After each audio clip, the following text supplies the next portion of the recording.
Wow, it's taking a while. There we go. Hello, everybody. Welcome to another episode of the Renegade Arcade. This is your host, Kiona, and with me tonight, I have Tyler. Well, what a show we're going to have. Or should I say Lady Tyler Rescue? We also have Zane making his return. Finally, about time, ready to talk some Returnal, getting into some Resident Evil, all that good stuff. Mass Effect. Finally, the Zane has come back to arcade. All right, anyway. And we have Brock. Yeah, I am here. The last time Zane was here was the first time I was ever on an arcade. Really? Yeah, the last one was the first one. Oh my god. Yeah. Holy crap. Yep. Jeez. So this is really cool to have him back. Yeah. All right. So, guys, first thing I want to do is I want to talk about some news stuff that's been going on because, after all, we are journalists here, journalistic integrity. Yes. Yeah. No, I'm kidding. Okay, if we got this covered. Oh, dude! Right when he was gonna make a "We Got This Covered" burn. Oh. Come back, Tyler. Come back. They censored him. You're the last person to make fun of our website, damn it. They're like, "We got this covered." That was some good timing. That was great timing, man. That was amazing. Okay. Let's set back the clock. Rewind. Here we go. Do your "We Got This Covered" burn. No. Is he freeze? Is he frozen? I think. Oh God. Am I good by now? Yeah, good. You're good. You're good now. You're good. Like, well, if We Got This Covered and call themselves journalists, then why not us? This is true. All right. So do you guys let's go through the news a little bit first here. So do you guys remember that Microsoft was talking about acquiring Discord? Yeah. Fairly recently. Yeah, didn't they offer like $10 billion or something crazy? $10 billion acquisition talks with Discord. Yeah. But suddenly it stopped. And Discord was like, nope, we're going to end all acquisition talks with outside parties. And then suddenly Jim Ryan, Sony president and CEO, gets up there and says, oh, yeah, by the way, guys, we forged a partnership with Discord. So goody. Anyway, early next year, Discord's widely used communication services will be integrated into the PlayStation social experience. This comes from Game Informer. I'm just going to, give them credit because they're a pretty awesome site. And yeah, there's a quote with a lot of corporate speak about how like it's going to be essential to our services, la-di-da. And so it looks like they have made a minority investment into Discord's Series H round. Don't know what that means, but yeah. Okay, so financial stake in Discord's future. Looks like Sony won the battle, and they said no to $10 billion from Microsoft. Interesting. It blows my mind the amount of money that gets thrown around because Disney bought Fox for like $70 billion. 80, I believe. 80? And then it's like 80. Discord is 10. Like I get they're a useful communication source, but I'm like $10 billion? $10 billion? And they said no to that, and then they're like, just it's crazy. I don't know, man. But okay. Sony won that one. I guess. Yeah. I guess. I mean, that's cool. Tell them what they won, Jim. I don't know. I mean, like more gamer communication tools. They wanted better. They wanted better donuts in the lobby, and that's why I guess they won. I mean, I would imagine. I'm sorry. I was just gonna say, I would imagine that in partnering with Sony, that allows them to retain a little bit more of their IP, as opposed to just being totally bought out by Microsoft. So that's probably why they want that route.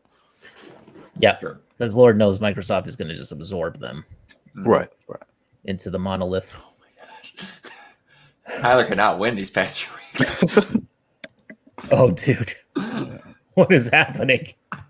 It's We Got This Covered. I think they have their spies on it. I think they do. They're killing his connection here. I'm back again. All right. Can't tell me yet.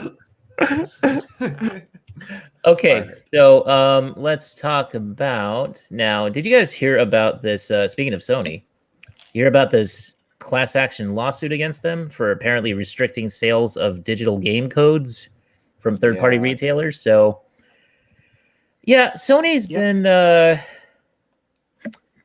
I mean, I guess it's within their right to do that. It is But- technically. Yeah. That's taking choice away from the consumer. Mhm. Not sure I'm for that, but okay. I mean, I'm not gonna buy my digital games from like Amazon or Best Buy anyway, to tell you the truth, except for maybe like, I don't know. Does this mean that they're not gonna sell like the cards anymore, like those cards that you get in the store? But who goes to a store to buy a digital download card? That I don't know, and that's Oh one my thing I've God. never kind of gotten. If you're gonna buy the game digitally, don't you normally do it at home? Yeah, wouldn't you just stay home anyway and just do that? Yeah. It's weird because like I see those cards at the store at work, but I can't recall anyone ever actually buying one. Yeah, me neither. Yep. Yeah. When I worked at Walmart, I don't remember people buying the digital download card for anything really. But Right. I mean, the only thing I could really see it with is, like PS Plus membership Mhm. cards. Yeah, like that. That's Those fine. get bought in the store all the time. So far as Yeah. actual games, Look at that. I don't even think somebody's grandpa going to buy his grandkids a birthday present is even using those. So I mean, it is kind of a odd move, perhaps on paper. Maybe Sony's just thinking from a practical business sense. Hey, these aren't even getting used. Let's just sort of remove that, similar to how they were talking about with the the PS3 stores and whatnot, and backwards compatibility, saying it's not really been being used. Yeah. So. If you go online and buy it through Amazon.com, you buy like a download code, let's say. Like for instance, I did that with the EA Play thing because it transferred into like Xbox Game Pass Ultimate. Like if you had, so like I did that. Mhm. But that wasn't for a game necessarily. I mean, I don't think that they charge less, right? Like they don't do like deep discounts on those things on Amazon or on BestBuy.com, I don't do they? think so. Not really, no. Yeah. No. So I doubt it. on the one hand, it's like I don't like this because it's taking choice away from the consumer. If the person wants to buy it off Amazon, let them buy it off Amazon. But at the same time, it's like, well, I mean, who does that? Does anybody really realistically do that? No. Unless you have an Amazon gift card or something, and then you're going to use it for that. But like, you could just get a PlayStation Plus code or PlayStation Cash code, whatever, gift card code. Yeah. Yeah. Mhm. So it's kind of, I don't know. To me, it's. I guess it's. It is what it is. That's all I'm going to say about it. It just is what it is. It is what it is. So Sony, just keep being you, I guess, Sony. I'm glad they went back on when you mentioned it earlier. I'm glad they went back on the PS3 thing because I was like, Same. what were you even thinking? What are you thinking? That was a Honestly, nightmare. That wasn't PlayStation 3, everything about that launch was terrible. Yeah. Yeah, and it kind of sounds like they're just sort of back in that sort of like corporate greed, arrogance, sort of thing that they have going on with the PS3 launch. They're getting a bit big-headed, and that's like my problem with Sony lately is the fact that they're like in number one spot and they know it, and they're just like, well, screw you people. We don't give a shit. Like we're just gonna, we're gonna look out for us. And I mean, I guess that's within, that's just a corporation being a corporation. This is like when Eminem said, "I'm the best rapper in the world," and everyone's like, "Yes, but do you have to say it?" Well, in his instance, he does have almost 90% of all of the rappers. Well, I shouldn't say 90%, a good chunk of it. He does get a good backlash of his own thing, and then all of a sudden he has another contingent going, well, yeah, you kind of are. And then those two people argue, and then he kind of just goes, I'm going to let you guys argue over it. I just got a song called Rap God, and that pissed a lot of people off. And then he goes, "Were you at the Oscars randomly that year?" No. 8 Mile's the best movie ever. 8 Mile.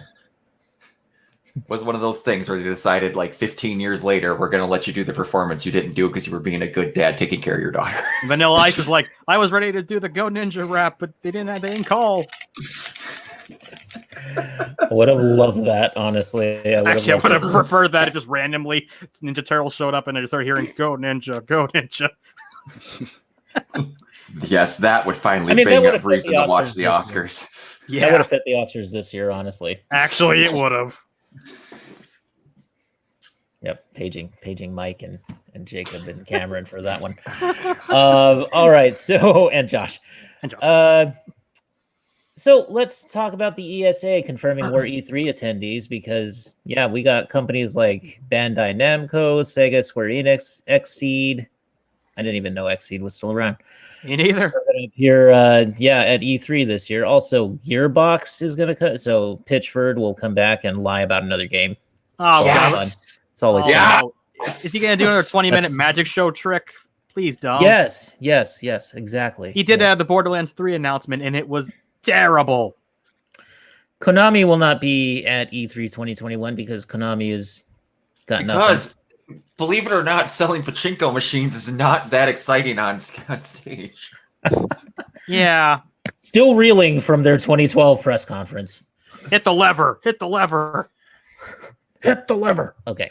Microsoft and Nintendo are both listed. Ubisoft is going to have their Ubisoft thing, so probably another Just Dance game will get announced at some point. Oh, can we skip the dance number and the costumes this they'll time? Though? have they'll have a dance number on stage, I'm sure, or just a socially distanced dance number. Yeah, where they finish the dance and then go in memory of the 500,000 people who've died of coronavirus. And everyone's like, what the hell? They're actually going to stream it off of a Wii because Ubisoft is still making those for the Wii. Yes, they are. That's awesome. Oh my god. Some guy running a store in Japan's like, why do we keep buying these Nintendo Wii's? Why do they keep selling? Sell. I know Metal Jesus or maybe Radical Reggie or one of those guys. They're going crazy over that. That's insane. Got to get those Wii games. Got to. Also, we have companies listed like Verizon. Yes, Verizon is going to be at E3. That's Known developer of Verizon.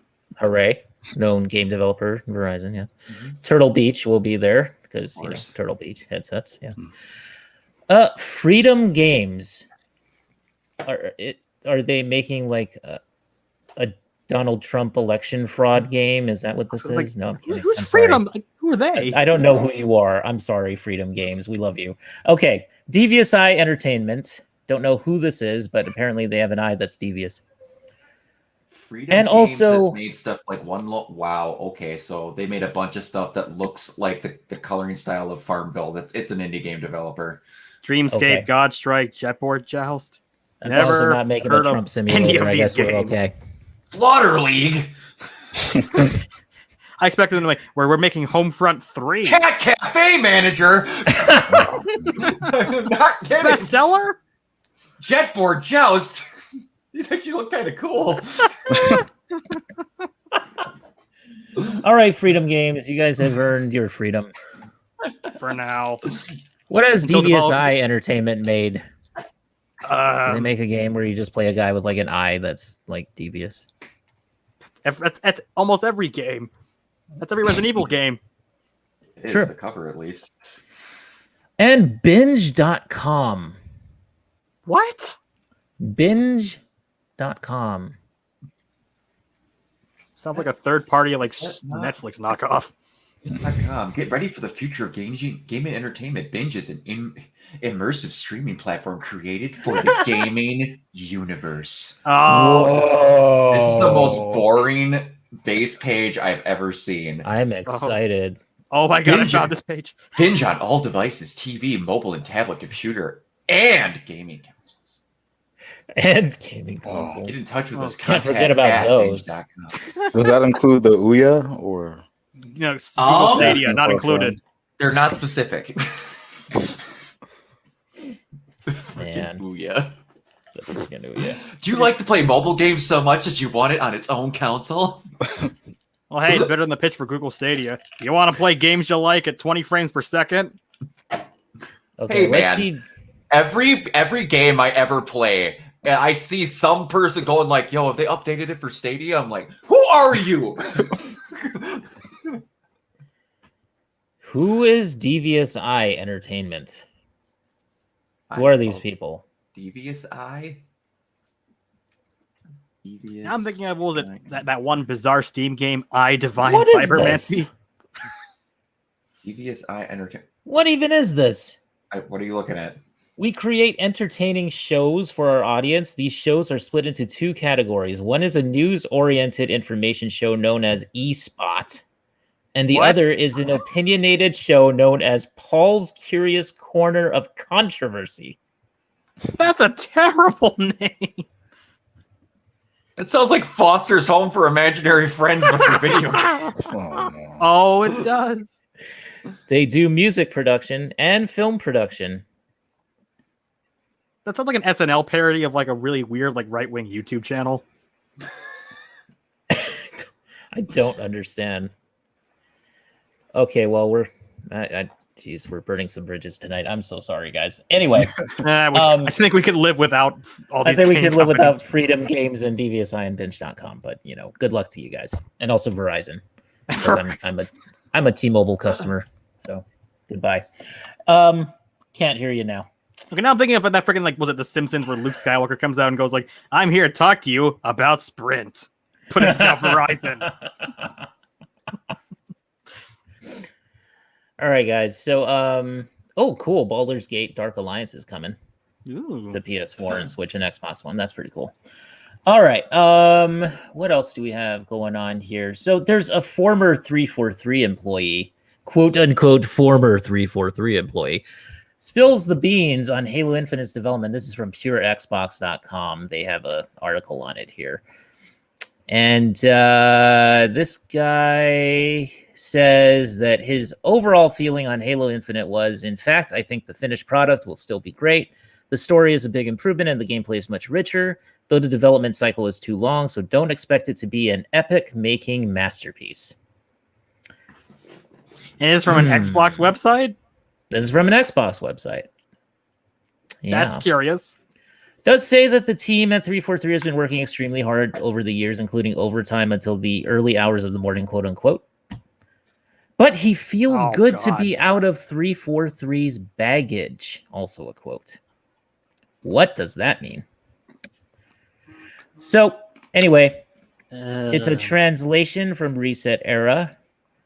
But Jason Schreier, of course, who we know from Bloomberg and Kotaku, has appeared to confirm that this information aligns with what he's heard about the game. So basically, lower your expectations and don't expect it to be like the greatest Halo ever. Well, I think anything after 5. I mean, after 4, our expectations are pretty low with Halo right now, I would say. Honestly, yeah. So. Like, I'll dunk on 4 too. I like 4 for what it was. 4 at least was better than 5. I mean, geez. 4 had good moments, but I knew something was off the moment I started the campaign, and one of the first instances was a quick time event. I'm like, what's this? True. You're right about that. And then I turn on the multiplayer, and I'm like, is this a kill streak? Is this a loadout? What is this? I felt like freaking Barry Burton yelling, "What the hell is this?" My feeling did not really change by the end, even though the ending's good. It has some good emotional moments. There's a lot to like on that front, but gameplay-wise, I was very kind of iffy. And then Halo 5 just was like a house of cards. Right. Yep. So, I mean, I feel like the concept that they're going for with this more expansive, like semi sort of open world, whatever we want to call it, it sounds really cool. I don't know if that's Halo. It's not Halo to me. And so you can argue perhaps they're trying to reinvent themselves, just try to do something different, because, I mean, the franchise has gotten stale, and this is one of your flagship properties over at Microsoft. You need this to work. But, I mean, what we've seen out of, E3 last year, the huge delay, it's possible we might have to just write this off at this point. Just say, hey, this game's probably not going to be great. Unfortunately. Yeah. I'm expecting it to be better than 5, but that's a low bar. Yeah. And I miss this reminds me of I want my blue team. Yeah. I want my blue team. Team Osiris forever. No. Only Buck. Buck was the only good one. The only Buck. Hey, that's not Buck. That's just twin brother became a Spartan. The real Buck wasn't. Yeah, I know. But I mean, at least he I was know. in it. At least it was, it was Honestly, Nathan Fillion. the tone set for that game was when Buck literally says, like, if there's a god above, you can hear I'm scared right now. It's like, what the hell type of opening line is this? That's BS. Yeah. The guy who was a hell diver. Yeah, he's scared in his pants now. Game. There were still things. Go ahead, Tyler. Oh, sorry, the last time I can remember a game company someone flat out saying just lower expectations was, I think the president of Ubisoft said this when they were talking about the frickin' Assassin's Creed movie, where it's like, we have fan expectations in mind, but we recommend that you lower expectations. Or something like that. Whoa. It was like the most accepted way of saying this movie's going to suck. That's always good when you have your... So you just brought back very bad memories from me. God, yes. One of the last movies I saw in the theater, probably with the exception of Hellboy, the one with David Harbour, which, oh God. Oh, that's just a whole nother cinematic masterpiece. Cinematic masterpiece. But that Assassin's Creed, I had just purchased pretty much like 1 through 5, including like, what is it, Brotherhood and Revelations. Mm-hmm. So I was playing through those, trying to just get excited for the movie because I just wasn't familiar with any of the lore, any of the mythology and whatnot. Loved it. Went into the movie, and I loved. I think it was Justin Kurzel who directed that, and he did Hamlet. Yep. Or not? Yeah, not Hamlet, which was a good Macbeth. version. Yeah, he did Macbeth. With also Marion Cotillard and Michael Fassbender in it. Really love that movie. Yeah, that's right. Assassin's Creed is an abomination.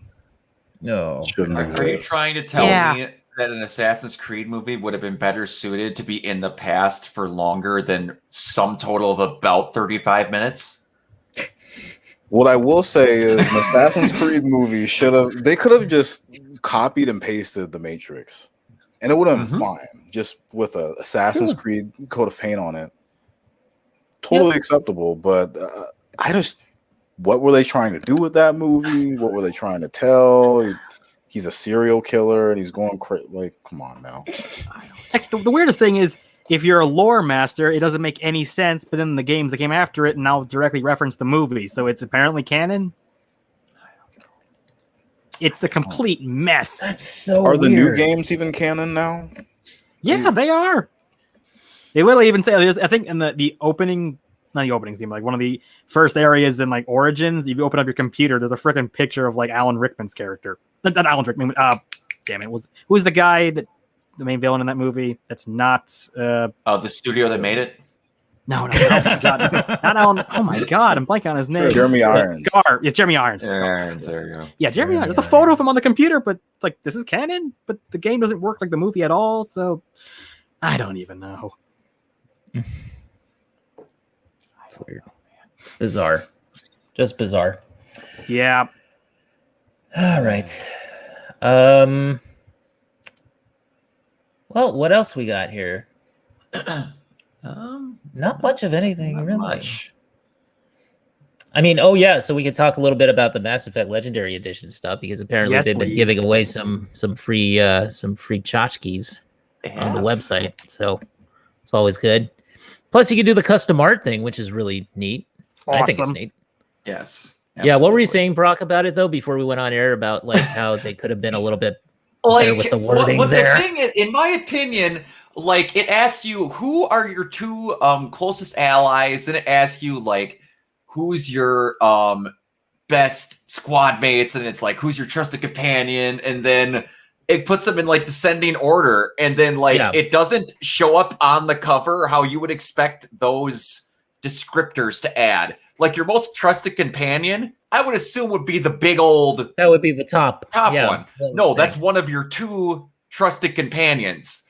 And then they just go in descending order down the list. So basically, if you make one, just remember it's going to go in that order.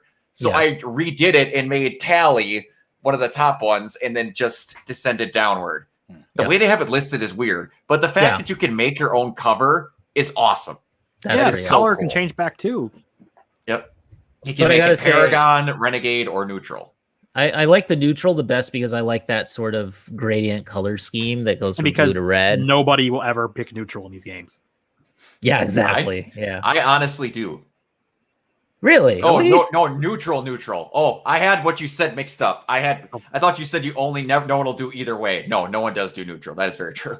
I played the game like 20 times, and I don't think I've ever done a neutral playthrough because I just have seen no point. I think I made like some Paragon choices, but for the most part, I make like I'd say it's like 80-20 for me. It's Renegade. Well, there's no way to behoove you to do it neutral because there's certain situations you actually fail out on because you don't have the Paragon or Renegade option. Yeah. Yeah. With like Dragon Age, you just need to be closer to some people, so they did it a little bit better in some ways than that. And the funny thing is, the third game cut out neutral options altogether because no one was picking them. Pretty much. Yep, pretty much. That was a weird choice. Like I feel like that added a little bit of nuance. The only neutral choice I think I ever made is when I was romancing accidentally, didn't realize that 2 characters in Mass Effect 1, I think it was Ashley and Liara, but because I was being nice, and then the game was like, do you like Liara? I'm like, middle option, which is, you're nice, but I don't love you that way. The other one was basically screw you, and the other one was, let's make out. Yeah. That is the only time I picked a neutral option. I love how in that game you get approached by both of them at the end if you were flirting with both, going, "What's the deal, man? What's going on?" The best part is what are you doing? There's a Renegade option that's literally like, "Come on, I can do both at the same time." Exactly. Then you lose out on both of them, or you just choose one. You literally get the Witcher thing. It's like you get strapped to the bed while they go have wine in the corner. Oh, man. Mass Effect 1's a really underrated game. It is. That's why I'm really excited to play it with the new control scheme because, that was the only thing that holds that game back for some people is that control scheme's dated. Yeah, it really is. I know. I'm so excited. I pre-ordered it already on PC on Steam, so it's gonna be a nigh out of body experience playing that with the 2. It's gonna be so cool. Yeah. I know. Oh my god, it's gonna be almost weird playing Mass Effect 1 and not just hearing loops and loops of "I will destroy you, I will destroy you," because that got fixed. Come on now. And have these certain boss fights actually play out instead of not working like they never did for me. Ooh, I would prefer that. Where Saren just gets stuck and just looks at you for 20 minutes. You just it's that, and then I think I said it last week was the Lady Benezia boss fight where she just sits there and then her people never approach me. I'm like, so I just snipe you from this platform? Imagine boss fight is? It's like, did you just snipe my mother who wasn't even fighting back? Yeah, exactly. It was weird, but that'll be fine. I'll actually get to fight Demona this time, so I'm happy. Yay! Take that, Counselor Troy. She needs to be in more stuff. Her voice is awesome. Yeah, she's great. I'm just excited to make all the same choices all over. Exactly. It's funny. I probably will too. I'm totally gonna play it differently, but that was what the title of all those articles. Play the game in a totally different light. Make different. No. That's the best thing. Born and bred heel, okay? Like, I'm gonna be a renegade. Let's face it. This is no way I'm gonna be Paragon. 90% of the time I'm Paragon. I'm just like, okay, I'll be good cop. I just choose at the beginning which I'm gonna do, and then I ride it throughout it because you get good options depending on which you get. And then it's like, but my favorite option, my favorite voice line in that entire game might be in Mass Effect 2, where it's like, Shepard, you died. I got better. boom, kicked a guy right out the window out of the building. Which I think I pointed out a while ago. Apparently, that's the bad option because that apparently triggers like 20 more guys to show up. And if you do nothing, the guy just goes, "Yeah, whatever," and walks away. He's just like, okay, and then he does that weird walk-off screen animation, and then he just disappears out of the room. But now reminds me of that. So weird though. Funny, the Why would walk-off you animation. choose that option? The walk-off animation just reminded me of that weirdo guy from like the election that was like, "I'm gonna run in front of this like freaking like Nevada panel and start screaming my head off, and then just walk off camera." It's exactly like that. Pretty much. It's like it never makes any sense when someone goes like, "Yeah, see you later, Shepard." That's just Perp walks out of there. he just they all perp walk. Does the Vince McMahon walk to the ring? The man has the most overpowered shoulders on the planet. It's half bushwalker, half gorilla. Oh. These are all quirks that were not in the third game. This is why the third game's the worst. Yeah. Oh man. Yeah. We are gonna have to live stream that or something. I don't know. Oh, yeah. Like, yeah. Like I keep Somebody saying, will live Twitch, stream it. Twitch integration. Oh, that'll be every Monday. I'm not kidding you. Till I Yep. play through it, I'm playing it every Monday. So We gotta have it so that we can like chat. We can chat with you at the same time or something. Yeah, that would be cool. You could do it on Discord or something like that. Yeah, Then let's do everyone's that. gonna just keep going like, click R, shoot person, punch them. That was one thing where I wanted a Twitch integration, kind of like Twitch plays Pokemon, but Twitch makes your dialogue choices for you. Oh my That's god. just gonna result in bipolar stuff. It's like, chaos. I love you, I hate Chaos incarnate. Yep. Hope Gonna be you playing that didn't want game. this to work. Yeah, You'd be That's playing awesome. that game for like 3 years, having everybody vote on it. exactly. you. 1 minute, I love the council. Let them die. The option that doesn't make a damn difference. One of the most important Yes. choices in the whole first game doesn't make a damn difference. No, that's the funny thing. Well, looking back, it's the most realistic thing ever. You let the entire government die, and the new ones come up, and they're just the same assholes. Pretty much, because if you're just there was, well, you're with other people. I don't care if you saved us. You're the bad guy. Although that first Turning counselor does have an amazing line. The second one where it's like, "Ah, yes, the Reapers. We have investigated this." Reapers. He does the freaking air quotes. He goes like, "We dismissed these claims." God.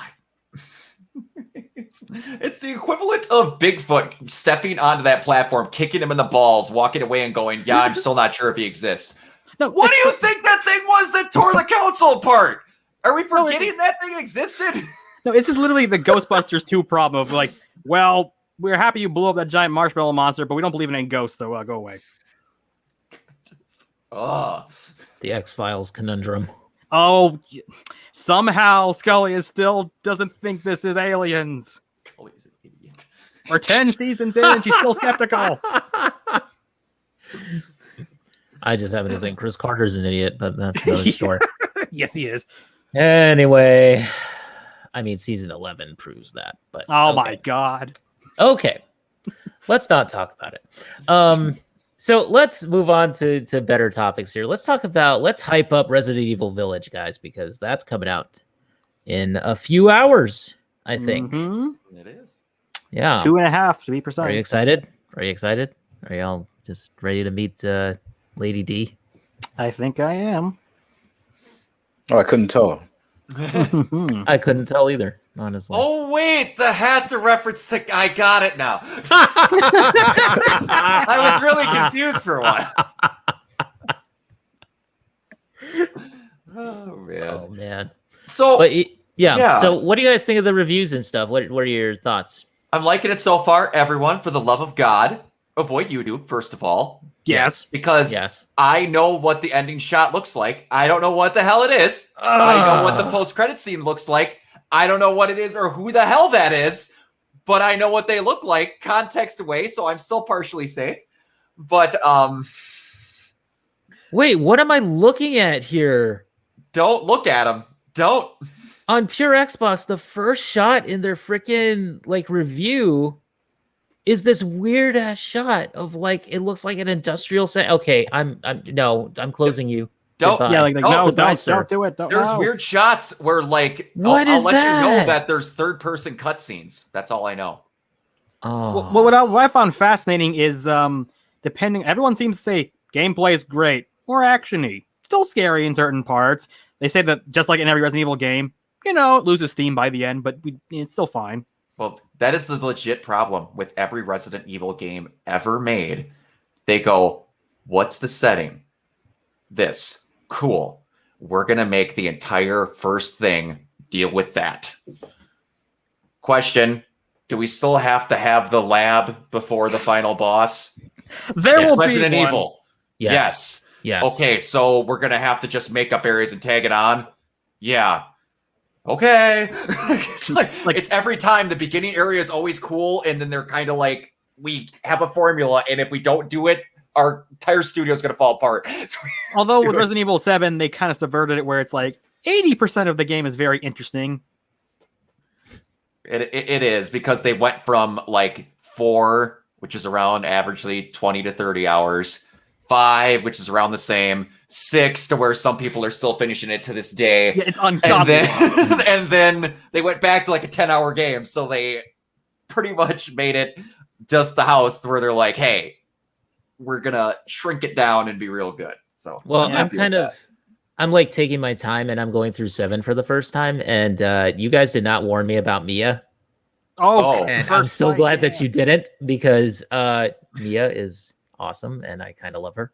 That opening scene where she's like her. batting her head up against the wall, That trying to scene's get the thing out. Oh my God. Mia's awesome. Actually, everything about the opening scene is just fantastic. Mm-hmm. That game is a very good tone setter. Oh, yeah. I love it. So where are you currently exactly? I am, let me see. I just fought, what's his name? Jack. I just fought Jack. Oh, so the garage fight, which is one of the The best garage fights. fight, dude, like the first time I did that fight, like, okay, I did it a total of 2 times. I got him the second time, but like the first time I did it, I did not know to find the car key. So he busted open the car and like got in the car and was running me over. Yep. And he was like, y'all better get ready to run, boy. And I was just I like, love oh that scene my so much. God, that was amazing. And I ran out of ammo too, so I didn't have any ammo to shoot him with. But did the second time, did you put the car keys in and then run them over? Well, then I was searching the environment for clues and stuff, and then I found the car keys, and then I like went in the car and just ran him over and stuff. And I think everyone should play it both ways. Awesome boss fight, because that boss fight is a lot of fun with them driving around and like doing circles. Yeah, it's super but it's also awesome. fun to drive them over, and it has one of my favorite lines, which is, "Ethan, where'd you learn to drive?" Yeah, that was the point. That was the point where you're like, "This is really serious for a Resident Evil game." Then you're like, "Oh wait, we have the mutated redneck trying to run me over with my Chevelle in the garage." Okay, That's it's the still funniest Resident thing. Evil. I saw a review of Poor Resident Matt. Evil 8 that's like, Resident Evil 7 was a very serious game. It's like, really? Was it? I don't remember that. I half expected you to like turn on the radio and just have like some blood, sweat, and tears like blasting out of it or something. I don't know, just some random like 70s band play over the radio. Freebird or something. What's hysterical to me is the fact that he then drives you into a freaking girder, but it just kills himself. Yeah. I know. Yeah, that's hysterical. And then shoots himself in the head. He's like, "You boy ready for some surprises, boy?" Yes. I was like, well, you're a fun guy to have at parties. Oh no, that's not even a joke. Yeah. Like he's like maybe the best character. Maybe He's great. He's amazing. He's scary, but also really funny. He turns out to be possibly the most durable Resident Evil boss ever. Yeah, I know he's not dead. I know he's gonna come after me. Spoiler. I know he's not. He's dead. not a character that dies easily. He's not dead. No. Actually, because he did it to himself. There's no way he's gonna be dead. The next boss fight's actually my favorite one in the whole game. I'm not gonna tell you when. You'll don't know tell when. me. Don't tell me. Don't tell me. It's amazing. It's even more amazing. It's a definition of stupidity. I love every it. single like little cheap scare too. Like even in the beginning, like in the very opening moment when Mia just comes and appears in front of the camera, you're just like, that's a little jump right there. And then you have like the first video, and then the guy goes boo. Yep. There's a lot of like hysterically lame jump scares that are kind of funny. We're just they're kind of hilarious actually. That's the thing. Resident Evil 7, everyone says is really Resident super Evil. serious. It's actually really just it threads the line between being hilariously campy and genuinely scary. Yeah. I mean, it's fun. And Mia tossing me around, let me just tell you, that's kind of hot. But that's just me. It's just me. Anyway. It's good to know you like the girl from The Ring. I don't mind it. Just saying. Ladies, please, if you wanna find your way into my heart, just toss me around.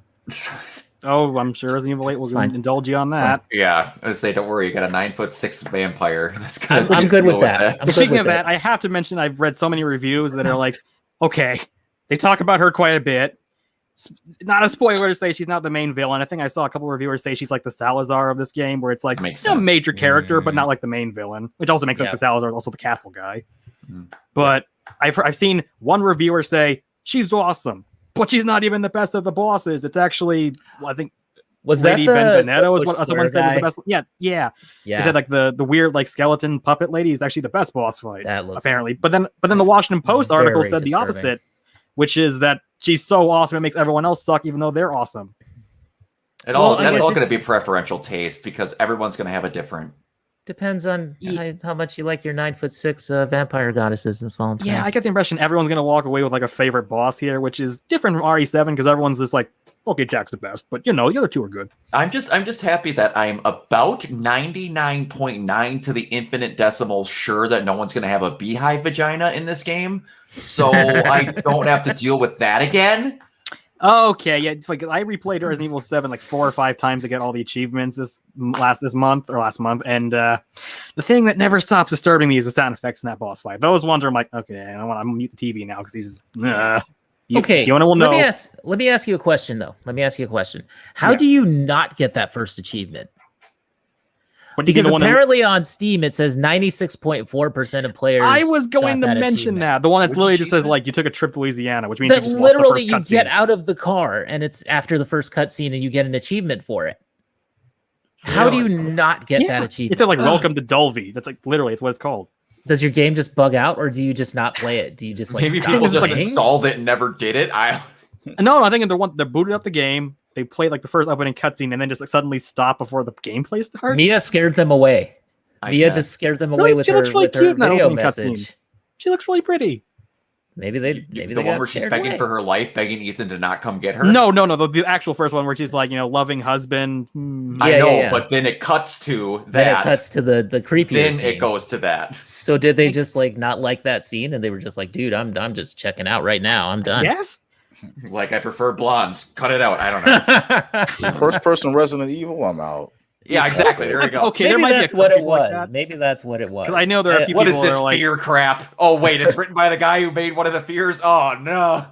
Although he wrote the DLC for the first game. That totally makes sense. Yeah, I see it. The Perseus Mandate fans.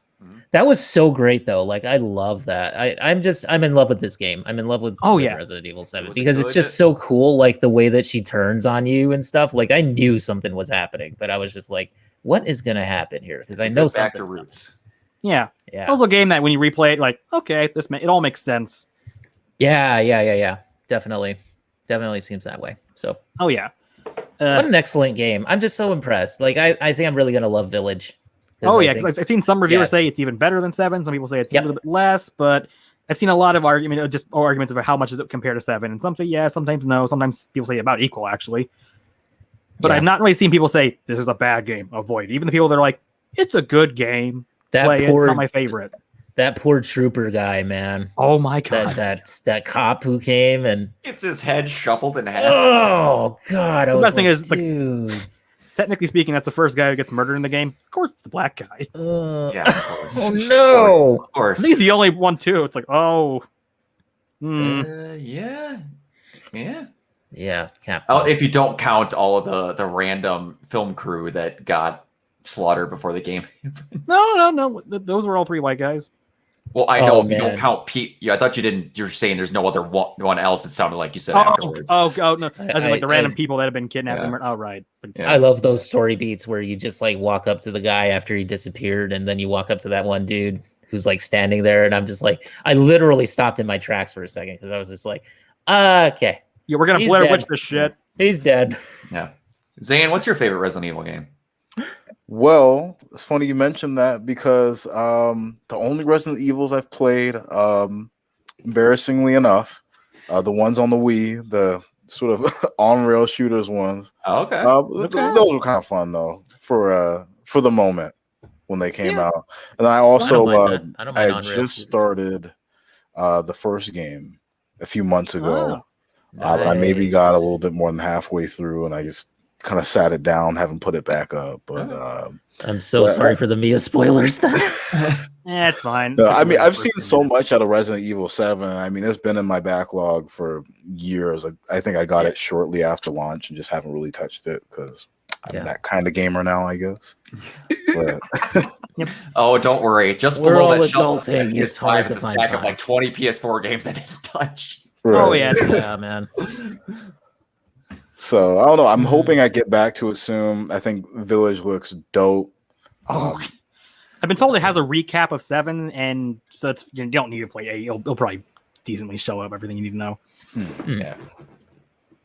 Well, that's Although, good. I'm glad you want to talk about embarrassing? I never mentioned what my actual first Resident Evil game was, and I will fully admit this is a bad start. It was Operation Raccoon City. I know. Yeah, I know better than that.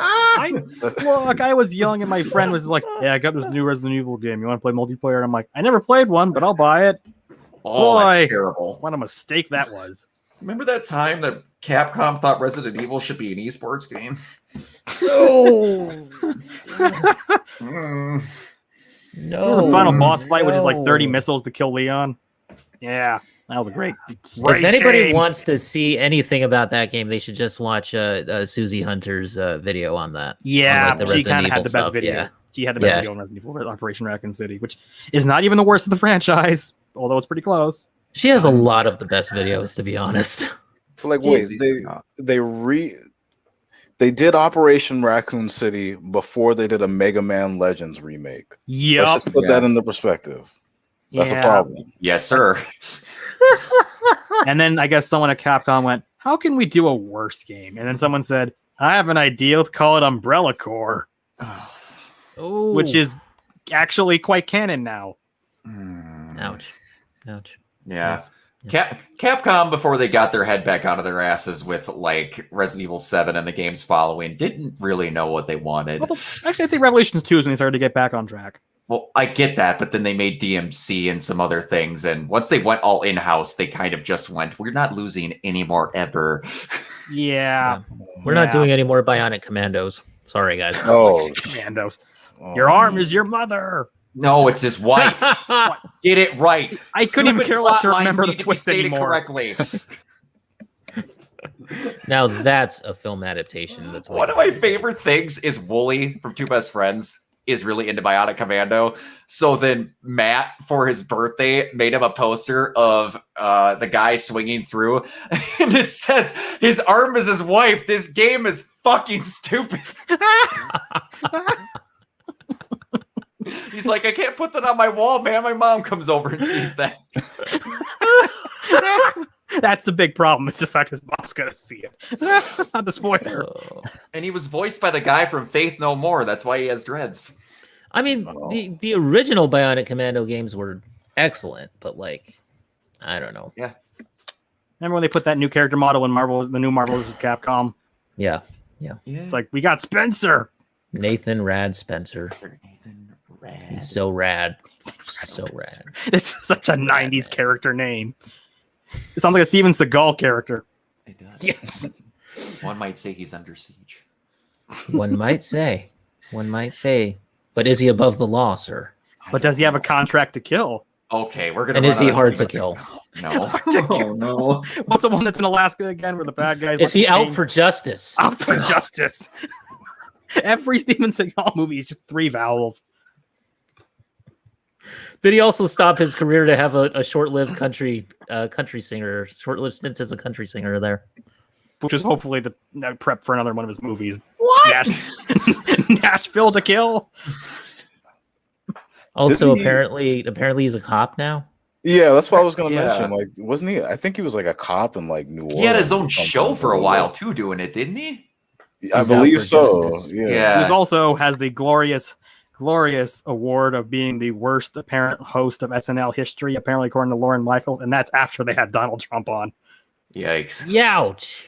They say he was the worst human being they ever worked with. Can that be possible? I could see Steven Seagal being a bit of an ass to deal with. Oh no, I he can said see literally that, he had a skit idea that he kept pitching every 10 minutes, which was just simply, I have a pitch idea. I want oh god, who was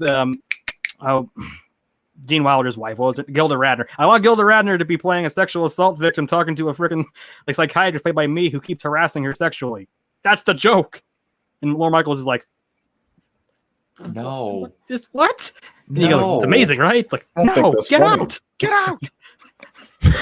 Kept pitching it the whole freaking time he was there. What is wrong with you, man? My goodness. I don't care if you had a movie coming out every other week in the 90s. You don't He made do 7 that. movies in 2019. Why? Apparently, according to Romanians, he's like a freaking like employment genre. Like everything's filmed in And Romania. They still didn't invite him to be part of the Expendables. No, they did because no one likes them. Yeah, No. Jean-Claude Van keep it- Damme was like, no. Keep in mind, Liam Hemsworth got in an Expendables movie before Steven Seagal. Oh no, Steven I brought up Seagal. Just, Liam Hemsworth. Now they're cutting Tyler off. I think Steven Seagal just came in and just jump kicked Tyler off our screen here. Don't bring up the Expendables. It's a tough subject. And don't bring up Expendables 3. That's the Yeah. thing. Just No. never. No, It's no. oh man. Well, anyway, okay. Zane, I know that we need to have you more on this show on this episode, so we're gonna start talking Returnal now. So you guys can have at this. Like Zane is farther in it than me, so I'm gonna let him go ahead. Okay. Right. So right now I'm in I guess you can technically call it the 5th biome. Oh, there you are. There it is. He's Hey, back. Hey. Tyler Eskew. He tried to kill me, Steven Seagal. He tried to throw him through a window.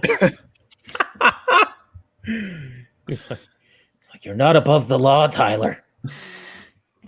Right. We were saying that we started bringing up Expendables and it went downhill from there. That was- It was over. Well, what I was gonna say was the greatest contribution to society Steven Seagal was a part of was the AV Club review of Contract 2019 that gave it an F. That has the amazing role he gets the type of performance associated with stars who died halfway through production. Oh my god. Yikes. Oh my god. Or Yikes. apparently, yeah, there's a scene with the lady where apparently he is lowered on top of her like a drawbridge. Oops. Wait. He never bends at the knees and he has a stupid slow way through. And with EA, FBI, Okay. You're Okay. Dra- it's amazing. dropping out there a little bit, Tyler. Yeah. Sorry, I don't think we caught I don't that know. last He's bit. trying to kill me still.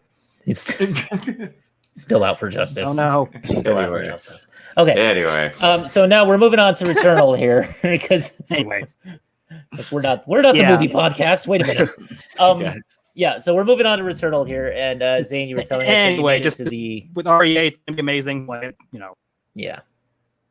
Mhm.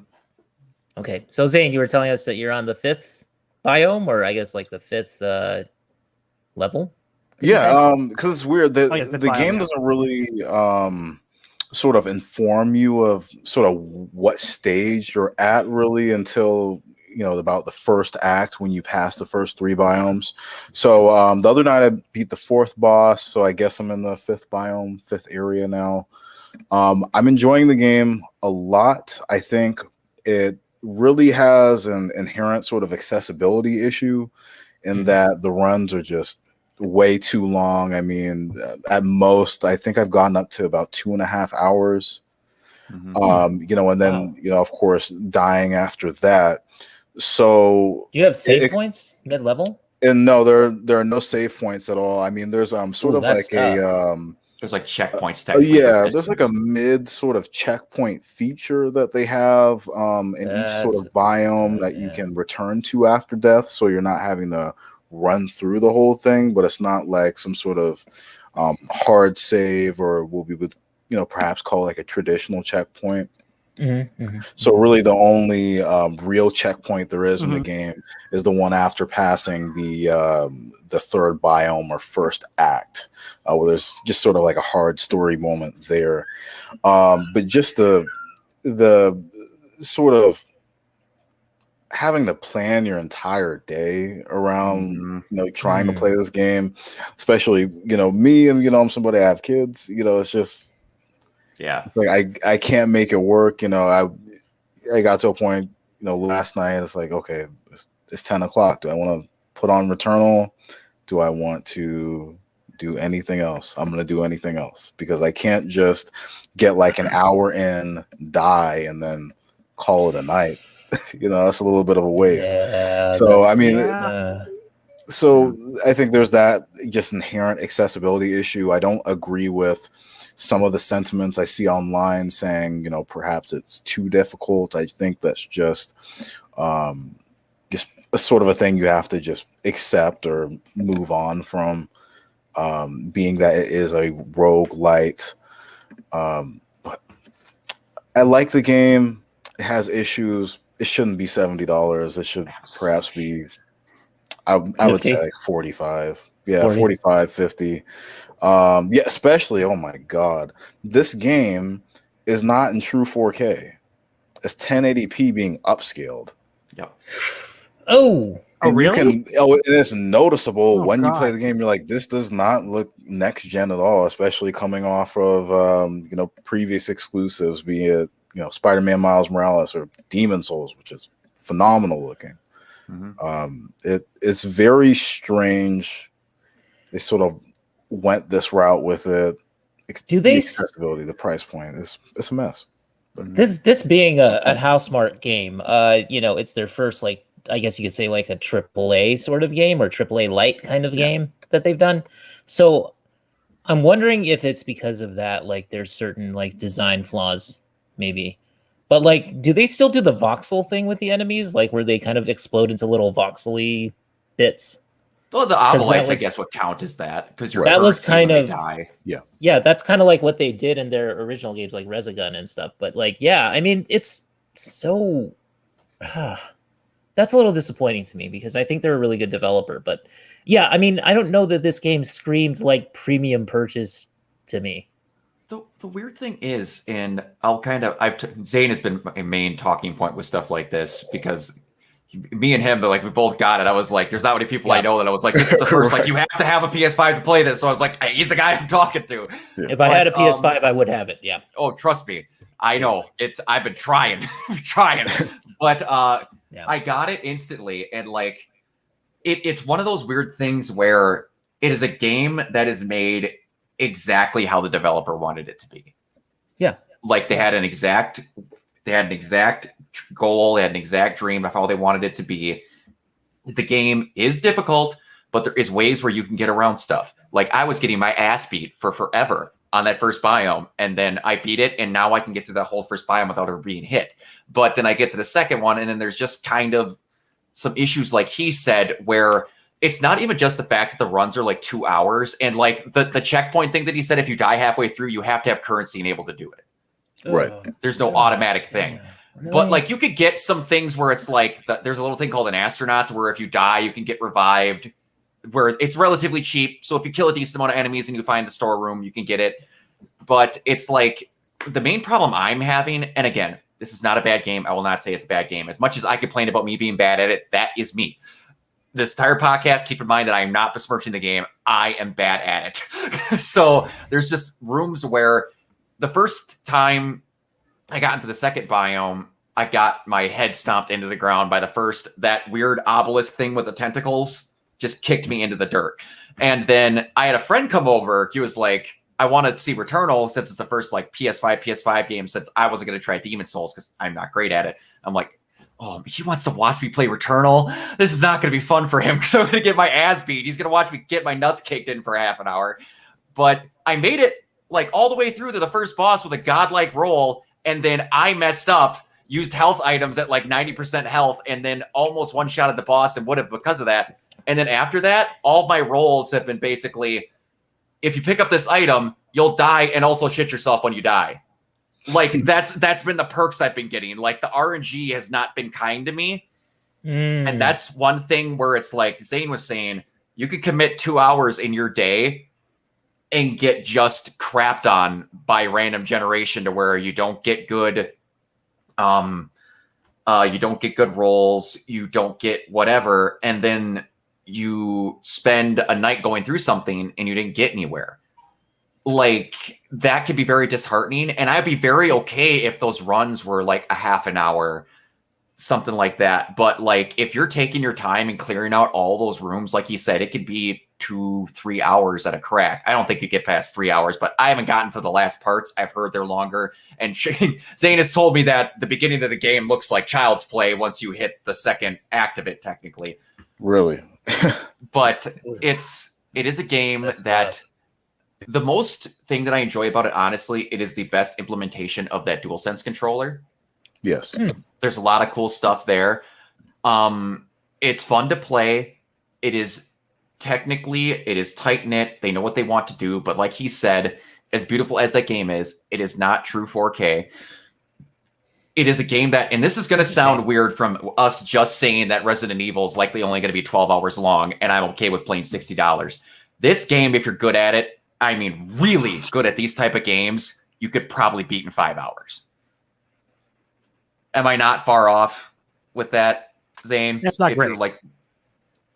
If you're just a beast at these kind of games, perhaps. But I mean, even that, the rooms are just so expansive, and if you're going to all the side rooms trying to get additional collectibles, this game forces you to spend a lot of time with it. Yeah, whether you like it or not. But it's like this is the only one where, again, Resident Evil games are traditionally short. This one, it should have been just base price. I don't see why the extra $10 got tacked on it. I think it should have been okay being lower because, again, you literally have 6 levels. They're just rearranging them over and over again. When you die, you get sent back to the crash site, and then it rearranges the rooms. And it's like, it's a game that had a lot of heart put into it, but like you said, it just has some weird inaccessibility ticks that could get changed to make it a lot wider open. And I could get better at it. It's just that, again, I work roughly 10 to 12 hour days each day. And then when I finally get to the weekend, I don't know, again, like he said, if I'm going to dedicate an entire day to just doing that and then possibly not gotten anywhere. It's a real hard sell. But again, if you like these type of games, play it, because it's not a bad game. It's just, it's their first time doing something this big. And again, they made the game they wanted to make. Do you wish that it wasn't a roguelite? Do you wish that they had just made it more like an old school kind of arcadey shooter, like with maybe 10 levels instead of 6, and just have like the difficulty ramp up, but like don't do the roguelite thing where they just send you back to the beginning? I think that would be better for me. I won't say it'd be better for everybody else, because again, some people are really good at this stuff and they enjoy that type of a challenge. For me, if I was playing it, I am more invested in that story versus the game style. So that could be the problem of where, like, I want to get through it to get the story, but I'm not very good at the mechanics, so it might not. So I would have liked, hey, I cleared this level, I'm on to the next one. I would have preferred that, because it's really weird to where, again, I don't play a lot of roguelites, so I don't think the story is that huge of a deal in them, typically. Yeah. This one does insanely cool stuff with its story. And that's weird for me for a game that you could not get far if you don't get good at it. And like Dark Souls and Demon Souls do stuff like that too. It's get good, memorize the bosses, do that, and they have cool story. This one is just a weird mix to me anyway. I kind of think that if they did make it that way, if they did make it more of a straight arcade shooter, like that would be such a throwback release, because people don't like, those kind of games that don't get made anymore. They're like a product of like the Dreamcast era. It's not even like, I mean, that's probably why they made it a roguelite, is because it's like, Hades is popular and games like, Dead Cells are popular, and it's like, that's what people want, I guess. Well, I mean, old school experiences. I would say with this one, the roguelite sort of mechanic is inherent to the story in a way that a game like Hades perhaps is not. Even though, of course, characters in Hades reference the fact that you're just trying over and over again, and it's the underworld, of course, so that'll happen. With this game, it's like you're picking up new pieces of information every time you die, especially once you get past Act 1. It really that sort of mechanic becomes even more ingratiated into the story. So I don't know if it would have worked if it was just a plain arcade shooter. But that's not to say that this being a roguelike completely works either. There's still some issues there. Yeah. Well, okay. I know we don't give scores out generally, but if you guys had to give a score out to this game, what would you give it? You go first, Zane. You're farther than me, so you have more of a based on what you played so far. Based on what you played so far and your experience with it. Based off of what I've played, again, I'm about halfway through it. I would honestly give it a B+. Okay. I enjoy the actual gameplay. You know, I enjoy the punishment of dying, even when it's not always that fun. But yeah, it's really, for me right now, it's just the sort of time commitment I have to put into it. That's a real big barrier from me possibly giving it a higher score. It's fair. Yep. I would say I would give it a B+ because outside of my own ability, it is still a great game. I get a little bit more easily frustrated than some people with things like this. So it is a hampering, and again, that's on me. But that won't take away from the fact that this is clearly a product of love from a studio that get given a big chance by Sony to make a big budget version of what they normally make. And they did something really cool with it. So yeah, it's a game that you like these type of games, please go play it. You will absolutely love it. So cool. Yeah. Yep. And if you don't like these kind of games, I would say just ignore this one. Ignore this one. Wait till it's on sale. Maybe if you have a Switch, play Hades. Maybe you'll like that a little bit more. There you go. But this is not your traditional roguelike, whatever the hell they want to call it now. Yeah, I know. This is not really one of those kind of experiences. It's a little different. It's a little tweaked. Okay. Yeah. Sounds right to me. Cool. Yeah. Yeah, I mean, I applaud the developers. I've been a fan of Housemarques for a very long time, and I think that they're really I think that they're so underrated in terms of what they can do. I hope that they take the lessons here and just learn from them and come back and do hopefully another original game. They don't do many sequels. I don't think they've done a sequel. So, but if you guys are interested in playing their more old school arcadey kind of games, Resogun is really good. Nex Machina is really good. Matterfall is really good. They're all PlayStation exclusives, so go look them up. But yeah, if I may, just sort of a tangent off of this, I think this is a really interesting game considering Sony's, Jim Ryan's sort of position on where they want to go with PlayStation in the future. Because this, they're saying, hey, we're more committed to the AAA blockbuster experience. Here's a Last of Us remake. Here's us, giving Japan studios the finger, all of that. And then they turn around and they're saying, hey, this is going to be one of our tentpole PS5 releases this year. Yeah. And it's smaller, it's intimate, it's niche, and that it's a roguelite. Yeah. I don't really understand that. I don't get that either.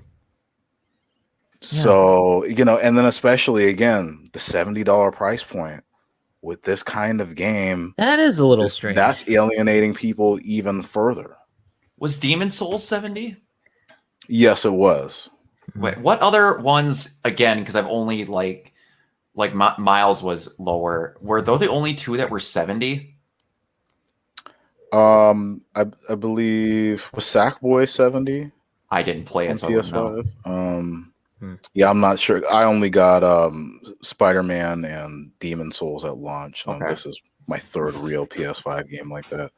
Gotcha. But yes, it's very odd because you're gonna turn around and perhaps sell me a Last of Us remake at the same price. No. So, Jim Ryan, what are you doing? Let's talk. Yeah. What is Sony doing in general? What are they doing? I think that they're getting a little too big for their britches here. I think that I don't know. I just think being number one has gone to their heads a little bit, and I don't like that. They're getting into the same position that Microsoft was in when the 360 was number one king of the hill, and it's like, what are you guys doing, man? You know, you're losing it. But stay humble, guys. Stay humble. But you're a massive corporation, so you're gonna be dicks. So anyway, yeah. I mean.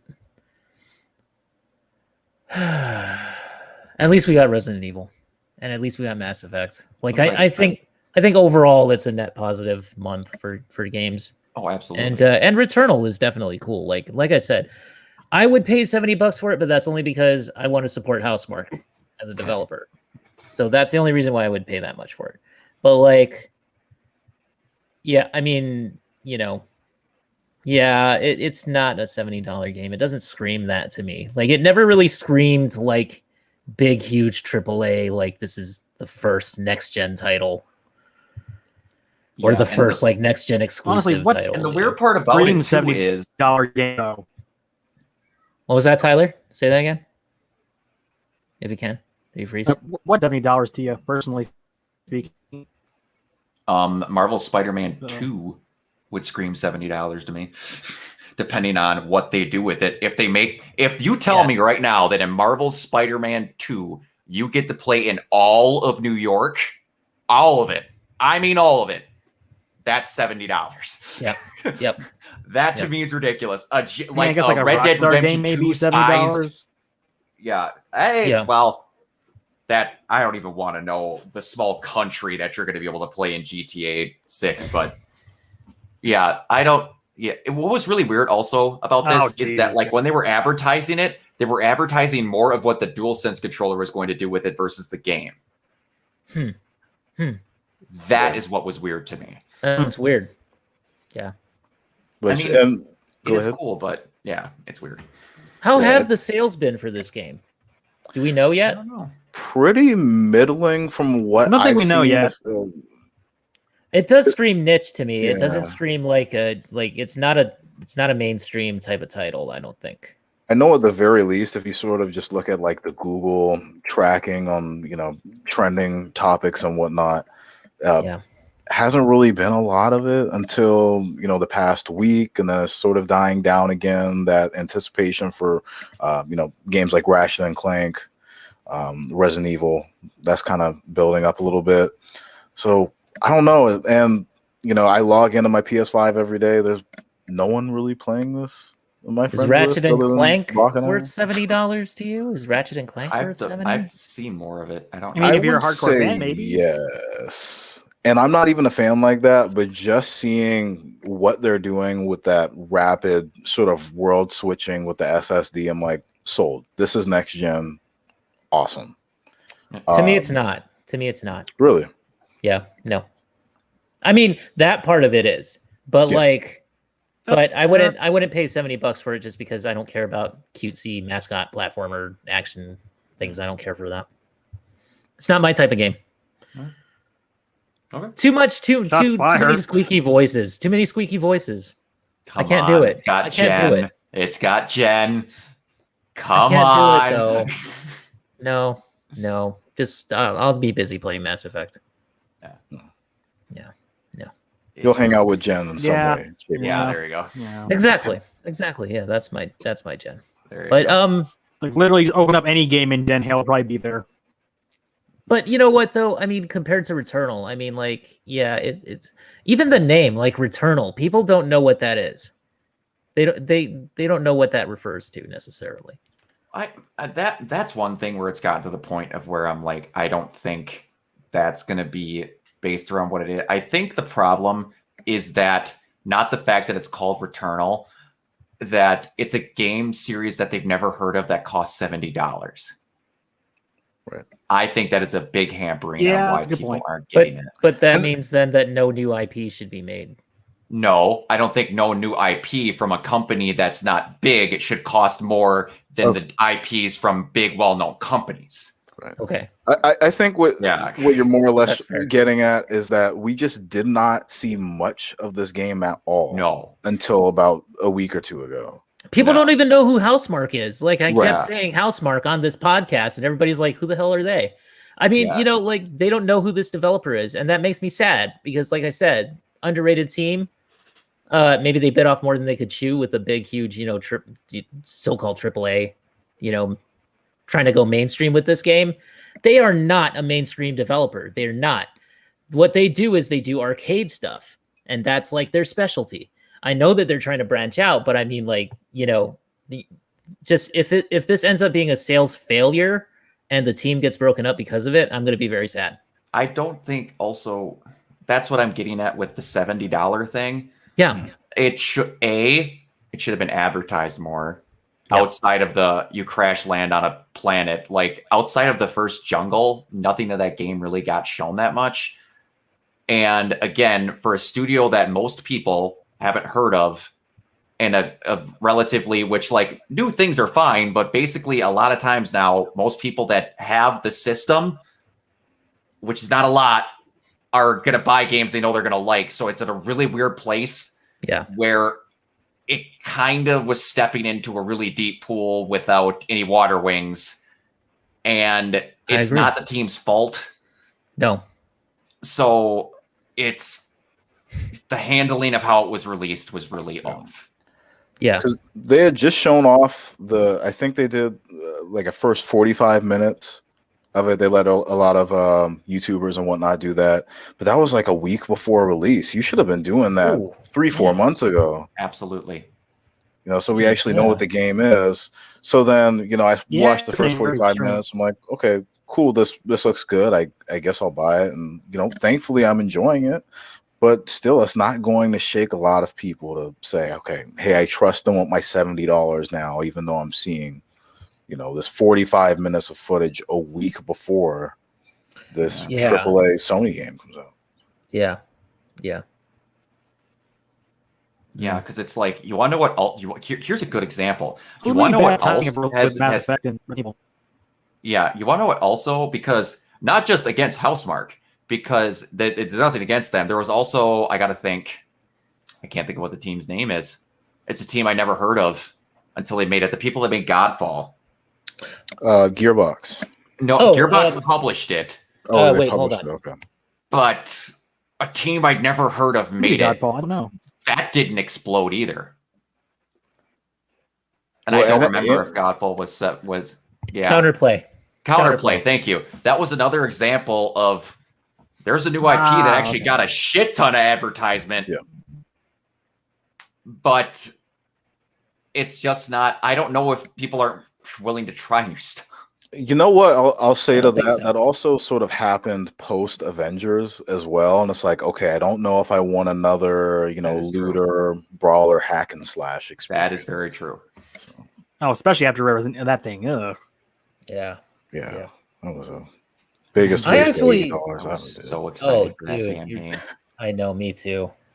I was like, yeah. Godfall though, Godfall is actually pretty good. It is. It's better than people say. Absolutely. It's I could believe world. it. It's a good game that just didn't blow up the way that I thought it was going to. Because it looks pretty. My God, that game is pretty. Yeah. I don't know. It's like I see a game like Godfall, and especially now that I've played Souls games, it's like, why wouldn't you just get the Souls games then? Just go get Demon Souls and play that with your friends. It's more brainless though. It's more like just straight up like It does have a bit of soulsiness to it though. The what I've compared it to people, it's that you know how like with Remnant from the Ashes is like, hey, what if you used guns in Dark Souls? That's pretty much what it was. This was, hey, what if you had Dark Souls with the God of War 2000 whatever, the Norse mythology one combat. 2018. Because 2018. Because that is literally just went, here's every mechanic, like even how the text is presented sometimes from God of War, but with Dark Souls even style the sound combat. effects. Like even the branching things where they bring up information, it's almost an identical thing, like just shot for shot put into it. It's scary at certain times. Yep. Yeah. But wasn't it like was it the Escapist made a running gag where they had a button that was called like God? Oh no, man. He is not doing good today. Internet connection's not good. Oh man. Tyler's back. We're gonna have Damn to it, get Steven something. Seagal. Steven's not liking you today. No, guess not. What I was saying Okay. was the Escapists had a gag where it's like they would have a button that said like God of War, but for games that are like God of War, and they gave it to stuff like Dante's Inferno and stuff, games like that. Dante's Inferno. Dante's Inferno. I just played Dante's Inferno for the first time the whole way through not so long ago because it was on Game Pass. That thing is nice. yeah. I mean, Yeah, it's sure. for free, sure. Well, shout out Game Pass. That was a fun little God of War clone. I enjoyed it. Yeah. Yeah, that was the worst game Awesome ever. setting. something else. Yeah. I like I think the the whole setting. tapestry tattooed into his skin was a bit, or I mean, sewed into his skin was a bit overdone, but the rest of that game's pretty rad. Yeah. You guys ever play a game called Shadows of the Damned? Yes. Yes, I have. Grasshopper manufacturer. Yep. Grasshopper's a great developer. I love them. Is that the one where you like your head can get ripped off and you're still moving around? That's Never Dead, I think. Yeah, Are that's you Never thinking Dead. of I Never think Dead? I'm Never Dead. Shit, never mind. Yeah. No, Shadows of the Damned was the one with Garcia, motherfucking hot. Oh no, Yes. the one where and that's what they call a big boner. Owner. Yes. I remember the game. Yeah. I was about to say, you're not talking about Medieval? The medieval that is also good. That remaster's awesome. It is? Yeah. Okay. That came out and no one talked about it. No, but it's really good. Yeah. It's really good. Okay. Now that's more my type of mascot platformer action game type of thing, because it's more like it's got a little goth to it. So, Yeah. Yeah. That's man. But It's good. yeah, Shadows of the Damned is pretty awesome. So Yeah, it's a pretty great game. get a Goes chance. well with No More Heroes. Yes. And Lollipop Chainsaw. And that too. It's a good trilogy right there of games that are not really related but should be. They're all Grasshopper games. Yeah. They're all good though. They are Good all little good. hack is that. Wait, is it? Was it? No, I was wrong about that. I was about to say I thought Lollipop Chainsaw was platinum for a second, but No, definitely I was not wrong. platinum. I was wrong. Ah! Well, I don't know what my brain That went would to be for an a hot interesting minute, but crossover. If I could have 3 development teams crossover, it would be Platinum, Grasshopper, and Treasure. Can I you think it's like Team imagine the weird ass collaboration that would be? I'm going to quote Two Best Friends again. What I would want is a game written story-wise by Telltale, but the action made by Platinum. Yeah.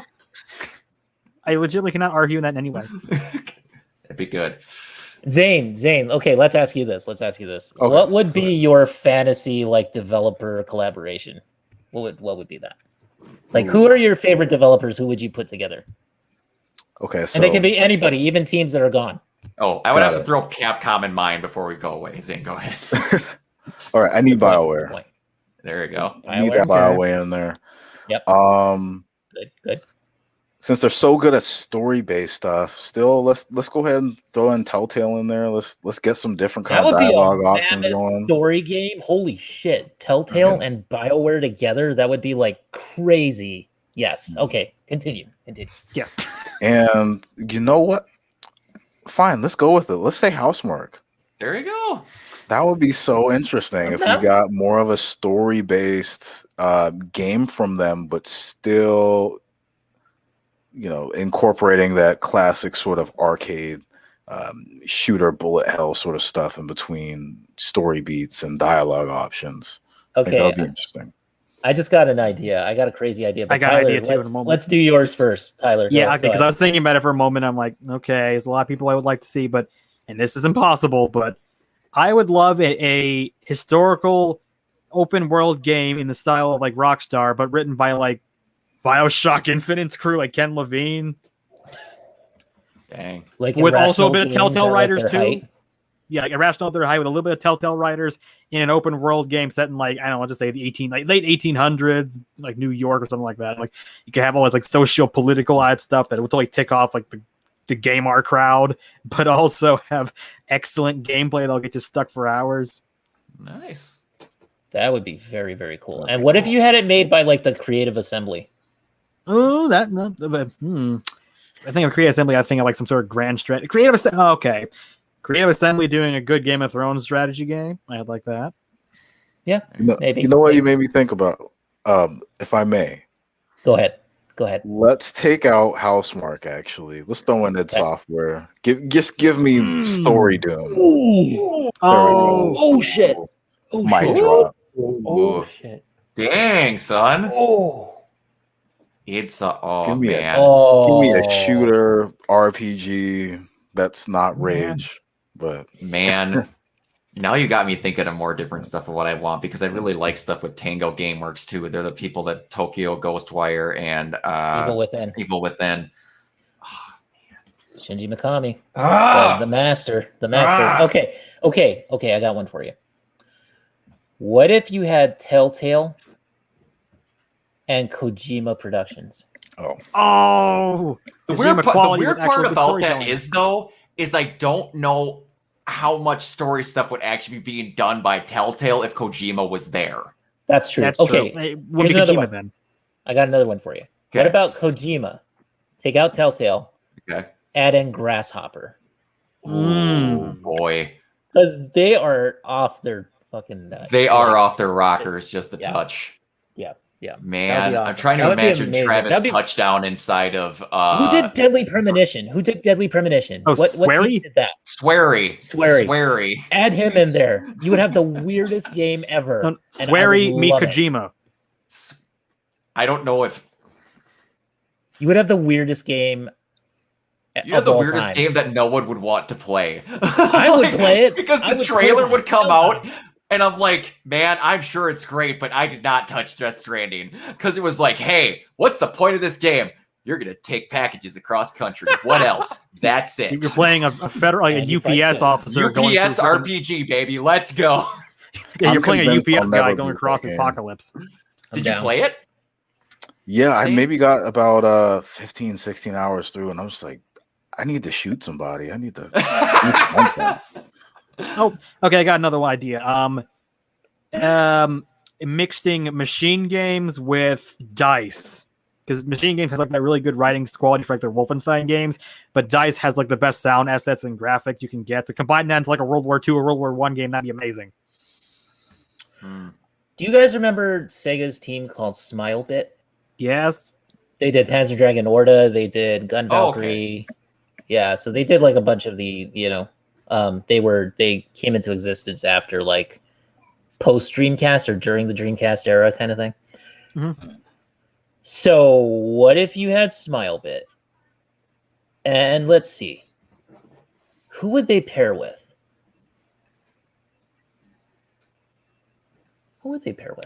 Oh, I got one. So SmileBit did Jet Set Radio, the first one. Jet Set Radio. Exactly. Oh yeah, right. Yes. Give me. Who do you think they would pair with? SmileBit and Insomniac. Yeah, there you go. Yes, good choice. Good choice. That could be good. I just thought of one. Good choice. Man, for the life of me, if I could pair up three.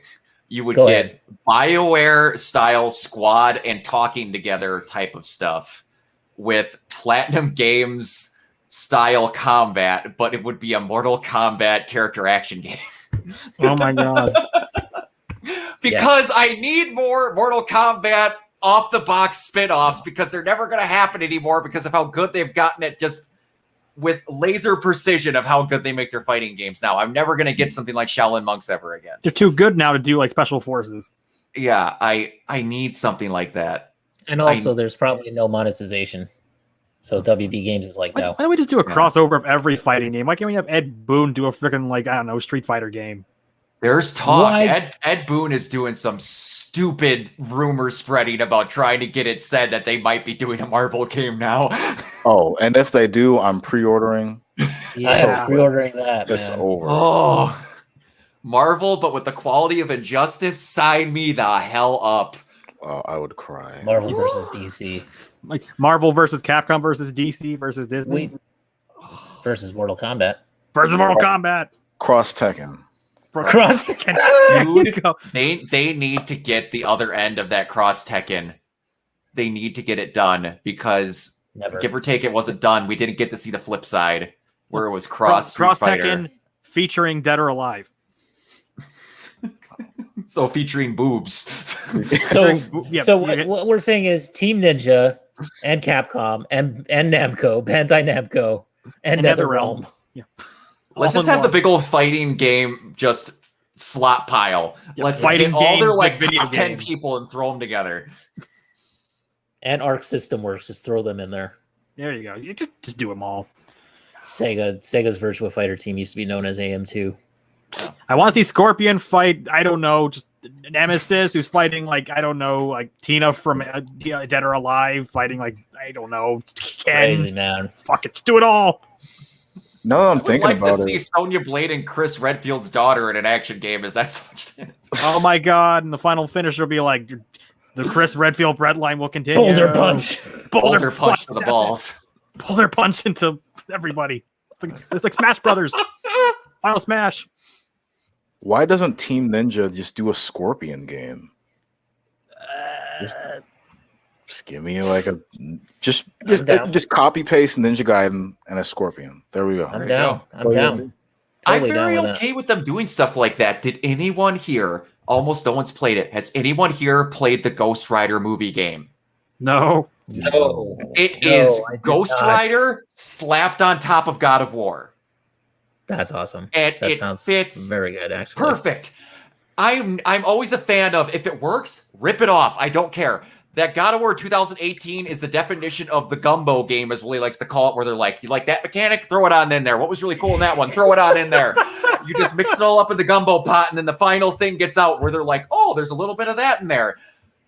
Just do it with, like, again, like he said, Ninja Gaiden, just slap Scorpion on top of it. It works. Just have him beating up a bunch of Lin Kuei guys. Exactly. Why not? Have a massive end boss fight against Sub-Zero, and then like you just go on, and then like eventually they can go, here, who else could do a character? Have it. It's the dumb BS they wanted to do with the Marvel gaming universe, where they're like, hey, Spider-Man's gonna mention the Avengers and then never talk about him again after it. And I'm okay with that, so long as now Deadpool they shows up and patched makes fun it of a out. Spider-Man. I want Deadpool to make fun of a Spider-Man musical again. can you imagine id Software making a Deadpool game? Oh, that's I mean, they do it first person. oh, okay. No, actually, Telltale doing a Deadpool game with like the comedy team that did Tales from the Borderlands. But I don't want Too story based. I don't want story based in my Deadpool. I want action. Yeah, we don't need that. We need You say No. that, but Deadpool without slicing people's heads off, but he's all just comedy. I get that be funny, but I need slicey dice. It slices it right. It slices it, dices it, chicken fried rices. I need that in my game. I think the problem with a Deadpool God, that's Telltale funny. game would be that you control all the comedy. You see it coming every time. well, I think you think that Tales from the Borderland managed to make that work.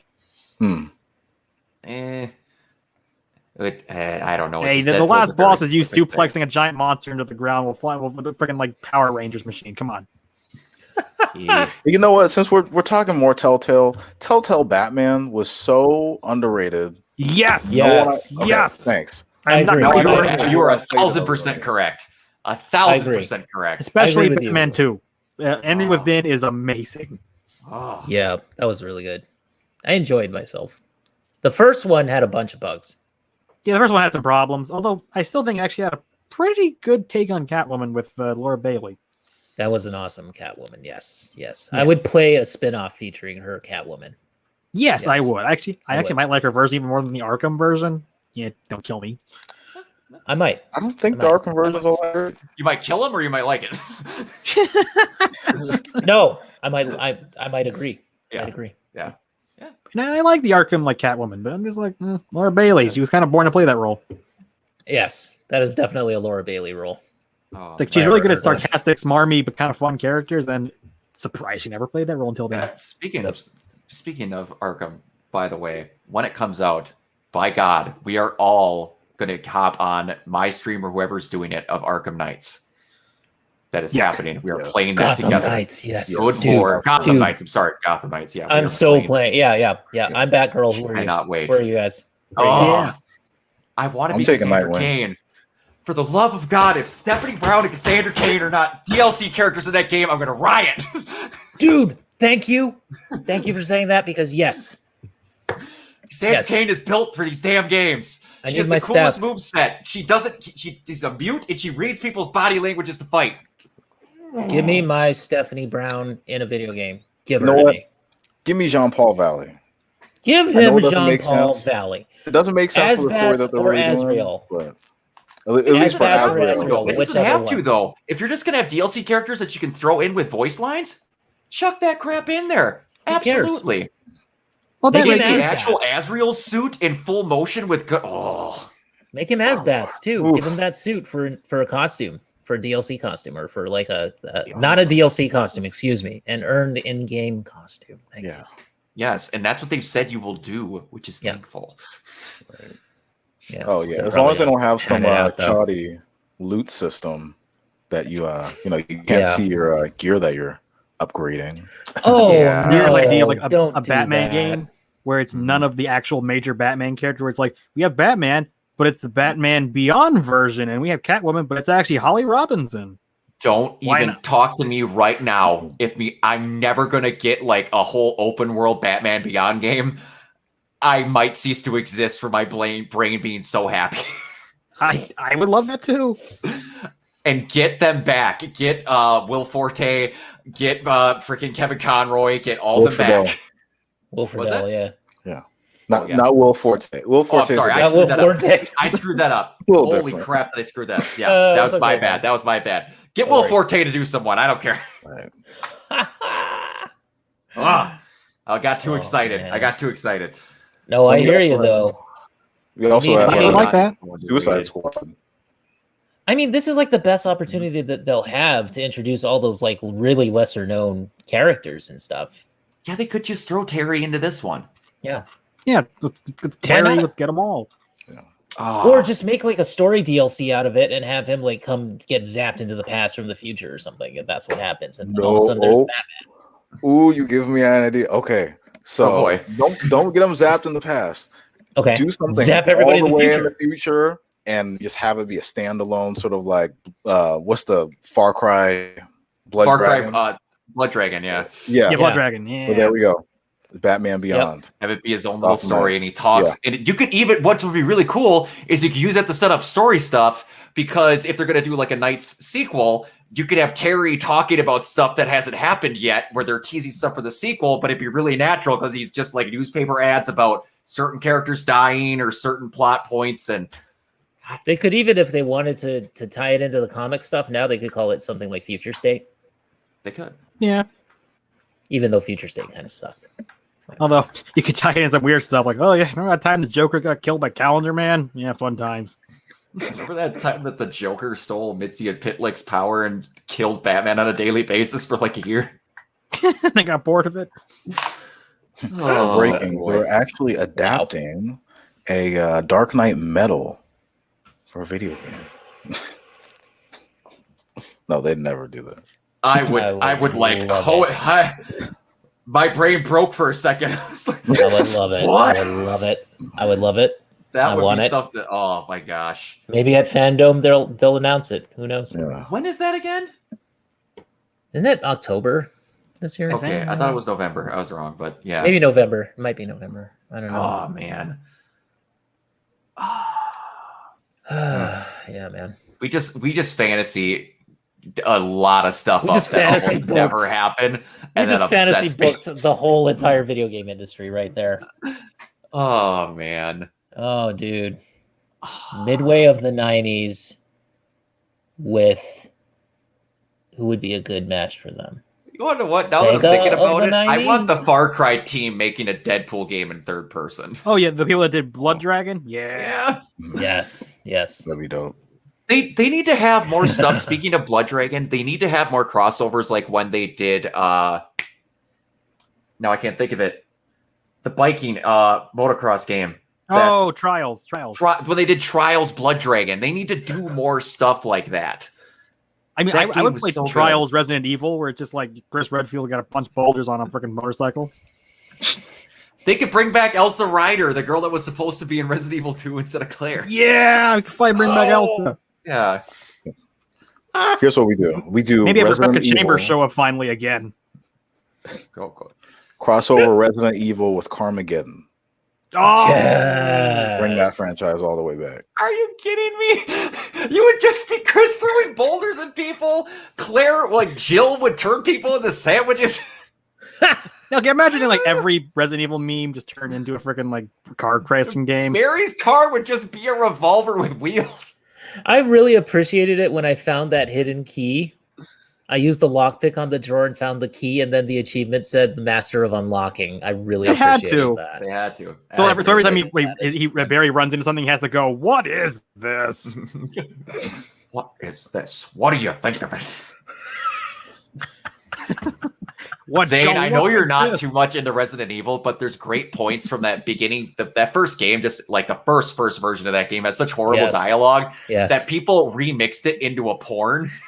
Like just like where they like, "Ooh, yes, that's great. What do you think of it?" Look at this. Just 1 second. Let me pee. He's like, just for research, I need to research. Like they just turned it into a dialogue thing that has like just the dialogue where it was like what it would sound like if Resident Evil was a porn. Oh, it's hilarious. To be fair, some of Wesker's lines were already kind of like that too, where it's like, Chris, I don't usually escort men. It sounds like a porno line anyway. You, the master of unlocking, should hold on to this. Oh, man. I'm going to suggest, honestly, if you're not going to get too much into playing the older ones, I would say if you're going to play Resident Evils 4 or 5, never even look at 6. Look at the cover because it's a giraffe getting a blowjob. And somehow they did not notice that. Somehow they didn't notice it. Until release, someone had to say it, and then the Resident Evil, all the remakes, 1, 2, 3, and then 7 and 8. Right, yeah. I would also recommend like maybe the director's cut of 1 if you still want the cheese, because the remake cut out some of the cheese. Like, I understand. Like, people, how did that not get noticed? I just looked that up. Yeah. It's like can't be unseen. You can't be unseen. Everyone watching who has not seen this, how is that not a giraffe getting a blowjob? It totally is. It's like a woman giving a blowjob to like a weird human giraffe. You can't unsee it. I don't get it. I just don't understand. I would care more if the game, wasn't just so famously terrible that it has 4 campaigns, and they don't even tell you about the 4th one. And all the other campaigns are as long as like 4 and 5. I know this sounds like a good thing, but it's not. If it was good, it would be good. But it's not. I mean, at least if that game is made now, you'll probably be like a season pass, $20 to get the Leon campaign after you finish the Chris campaign. I guess that's a little bit of a positive. Yeah, but if you do get into Resident Evil games more, dude, talk to me because I'd love to talk with someone's first experience with Resident Evil games. Oh yeah.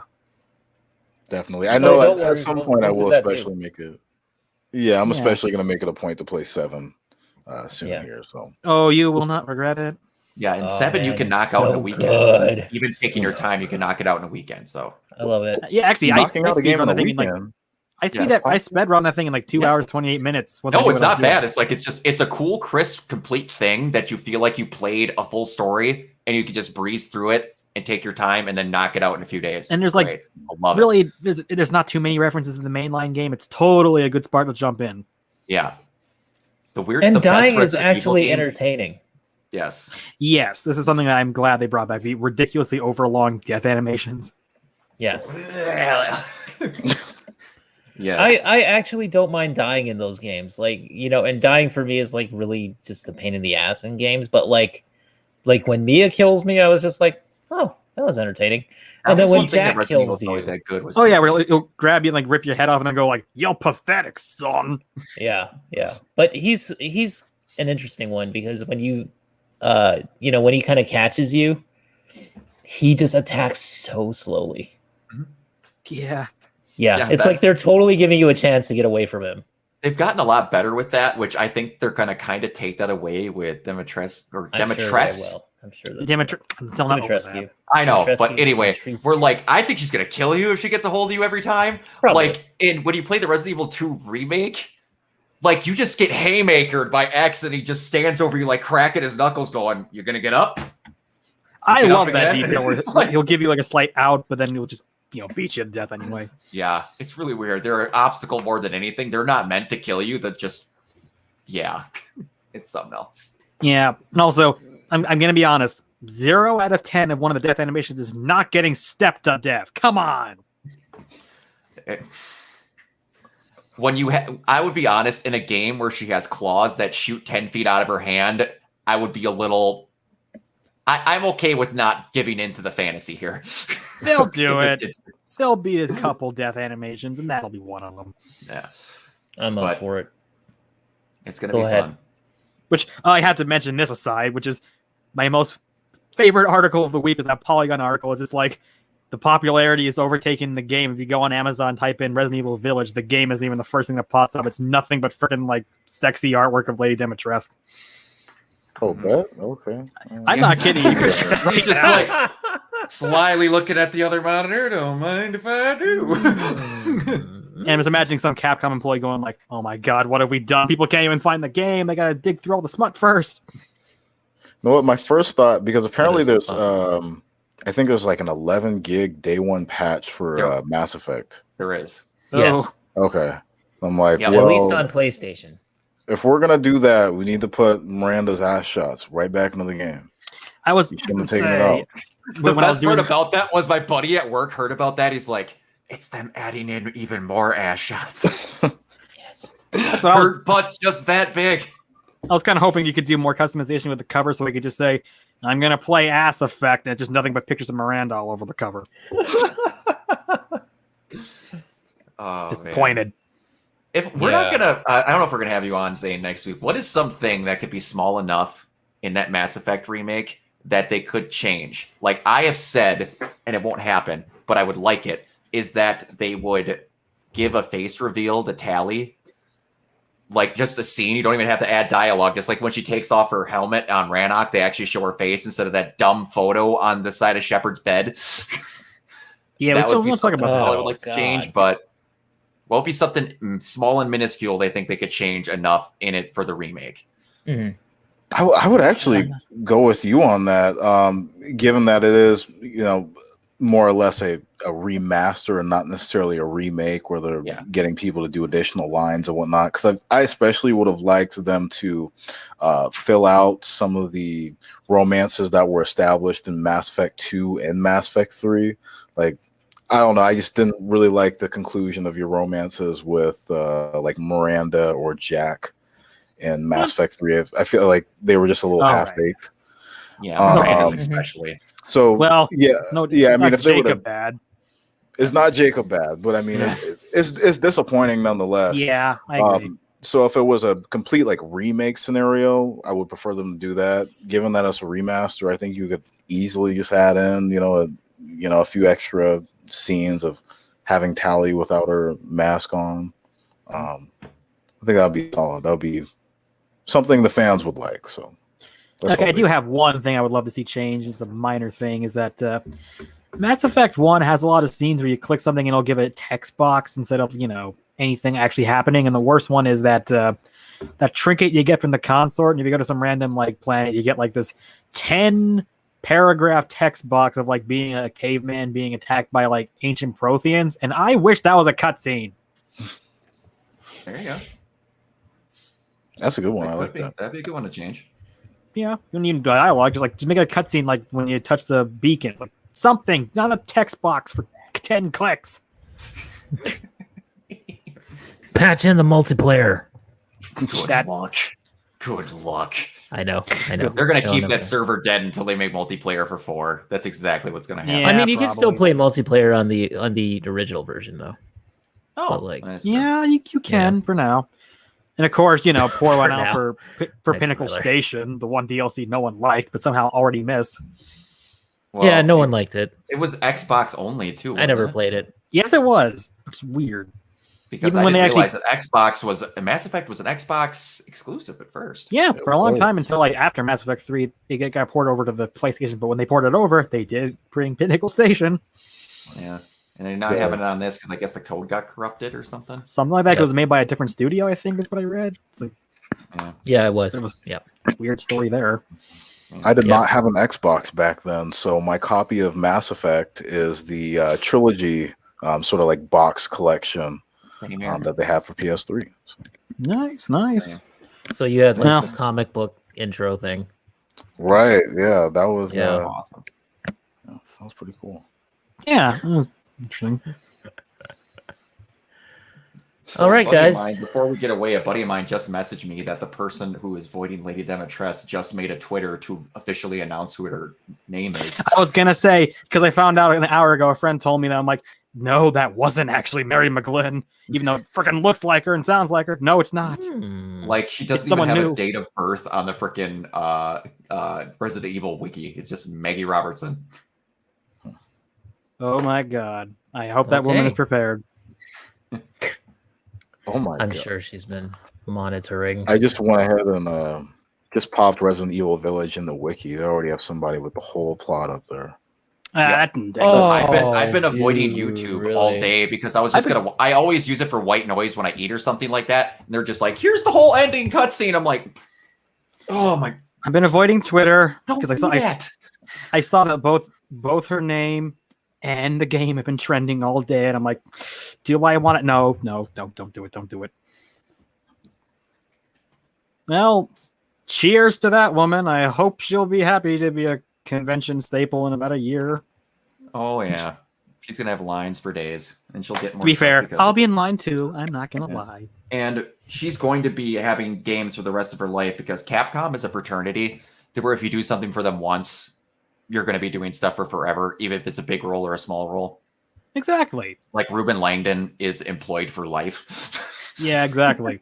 and every so often, no matter who you are, you're gonna get to play Chris Redfield at some point. Yeah. Mhm. Every game, you gotta change that voice. Absolutely. Almost every game. It was Roger Craig Smith for a good long time, and then they kind of just went bit.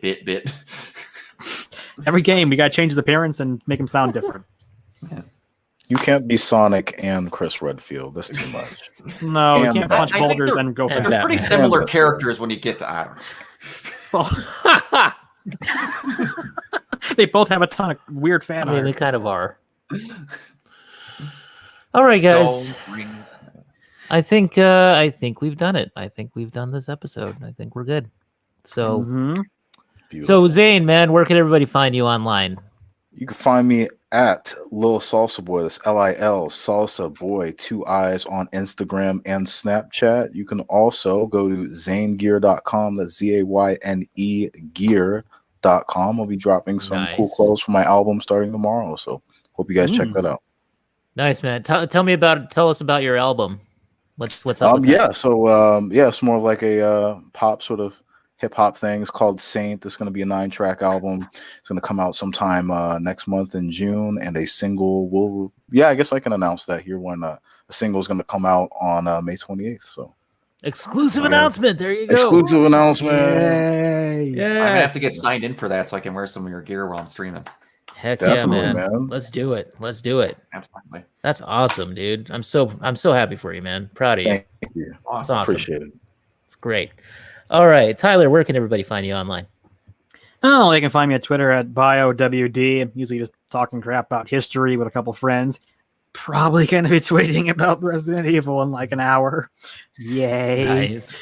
I'm pretty active in quite a few Discord servers for history YouTubers, specifically Cynical History. I'm in the Facebook group for Renegade Pop Culture. If you just say Lenny Dimitrescu, I'll probably show up. You know, this is just a fact. He's like If- Candyman. Yes, Exactly, if you it's say like- it 3 times in front of the mirror, somebody's Tyler Tyler will shows up. appear. Exactly. All right, Brock, where can everybody find you? You can find me everywhere at Organoid Zero, Twitch, YouTube. Twitch, I'm getting a lot better at doing.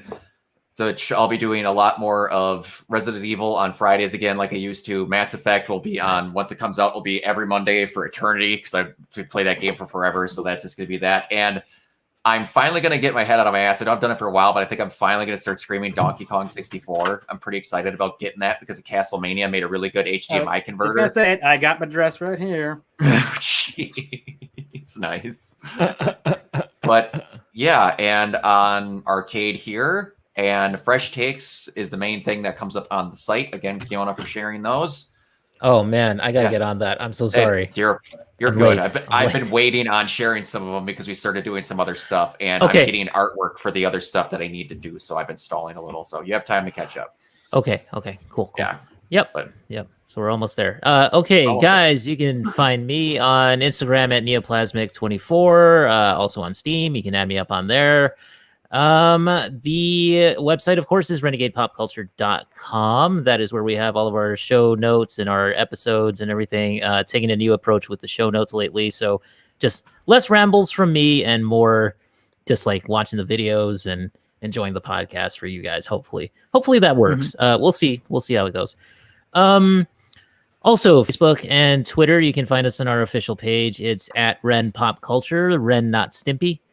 And yeah, that's about it, guys. The Facebook group is, of course, facebook.com/group/RPC42. If you guys want to join in, just let us know. Send us a request. We'll add you in there.